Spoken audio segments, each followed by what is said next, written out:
Welcome to all to A&T Law World. ഉപഭോക്തൃ തർക്കങ്ങളിൽ ഒരു വശത്ത് ഉപഭോക്താവും മറുവശത്ത് ഉൽപ്പാദകർ, വ്യാപാരികൾ, സേവനദാതാക്കൾ എന്നിവരാണ്. എന്നാൽ കൺസ്യൂമർ കമ്മീഷനുകളിൽ പരാതി സമർപ്പിക്കുവാൻ ഉപഭോക്താവിന് മാത്രമേ അവകാശമുള്ളൂ. മറിച്ച് ഉൽപ്പാദകനോ വ്യാപാരിക്കോ സേവനദാതാവിനോ ഉപഭോക്താവിനെതിരെ കൺസ്യൂമർ കമ്മീഷനുകളിൽ പരാതി സമർപ്പിക്കുവാൻ സാധിക്കുകയില്ല. ഉൽപ്പാദകർ, വ്യാപാരികൾ, സേവനദാതാക്കൾ എന്നിവർക്ക് ഉപഭോക്താവിനെതിരെ പരാതികളുണ്ടെങ്കിൽ അവ സമർപ്പിക്കേണ്ടത് സിവിൽ കോടതികളിലാണ്.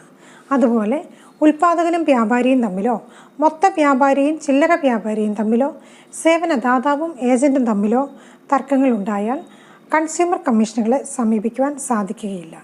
അതായത് കേരളത്തിൽ എല്ലാ ജില്ലകളിലുമുള്ള കൺസ്യൂമർ കമ്മീഷനുകൾ ഉപഭോക്താക്കളുടെ അവകാശങ്ങൾ സംരക്ഷിക്കുവാൻ വേണ്ടി മാത്രമുള്ളവയാണ്. അതിനാൽ ഉപഭോക്താക്കളെ സംബന്ധിച്ച് ഇത്തരം അവസരങ്ങൾ പരമാവധി പ്രയോജനപ്പെടുത്തുവാൻ ശ്രദ്ധിക്കേണ്ടതാണ്. Thank you for watching this video.